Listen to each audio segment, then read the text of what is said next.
பேர் சரவணகுமார். நான் Noel public school principal. So நாங்கள் வந்து வேர்ல்ட் ரெக்கார்டு அட்டம்ப்ட்டு மேத்தமேட்டிக்ஸில் பண்ணுறோம். இது வந்து பார்த்திங்கன்னா மேஜிக் ஸ்கொயர். மேஜிக் ஸ்கொயர் அப்படின்னு சொன்னால் நீங்கள் வந்து எந்த சைடு நம்பரை ரோ வைஸோ காலம் வைஸோ நீங்கள் எந்த சைடு ஆட் பண்ணாலும் அதனுடைய டோட்டல் வந்து ஒரே மாதிரி வரும். இந்த மேஜிக் ஸ்கொயரில் என்ன வேர்ல்ட் ரெக்கார்டு அட்டம்ப்ட் அப்படின்னு பார்த்தீங்கன்னா, எங்கள் ஸ்டூடெண்ட்ஸு 105 ஸ்டூடெண்ட்ஸு சைமன்டேனியஸாக வந்து they are attempting completing this magic square. இதில் வந்து பார்த்தீங்க அப்படின்னா எந்த சைடு ஆட் பண்ணாலும் 58,849 வந்து டோட்டலாக வருங்க. இந்த magic square world record attend பண்ணுறதுக்கான ஒரு ரீசன் வந்து குழந்தைகளுக்கு மேக்ஸில் ஒரு க்யூரியாசிட்டியை க்ரியேட் பண்ணணும்.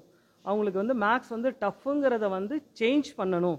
மேக்ஸ் வந்து எளிது தான், அதை எல்லாராலையும் படிக்க முடியும் அப்படிங்கிற மாதிரி மாற்றுறதுக்காக தான் இந்த அட்டம்ப்ட் நாங்கள் பண்ணியிருக்கோம். இந்த வேர்ல்ட் ரெக்கார்டு டைமிங் வந்து பார்த்தீங்க அப்படின்னா நாங்கள் தான் இந்த ஃபஸ்ட் டைம் அட்டம்ப்ட் வந்து இதை சைமன்டேனியஸாக பண்ணுறோங்க 49x49. ஸோ அதனால் வந்து 45 மினிட்ஸ் இதை எடுத்துக்கிறாங்க. 105 ஸ்டூடெண்ட்ஸ் வந்து கம்ப்ளீட் பண்ணுறதுக்கு தே ஆர் டேக்கிங் 45 மினிட்ஸ். இதை வந்து இந்தியன் புக் ஆஃப் ரெக்கார்ட்ஸில் வந்து பப்ளிஷ் பண்ணுறாங்க.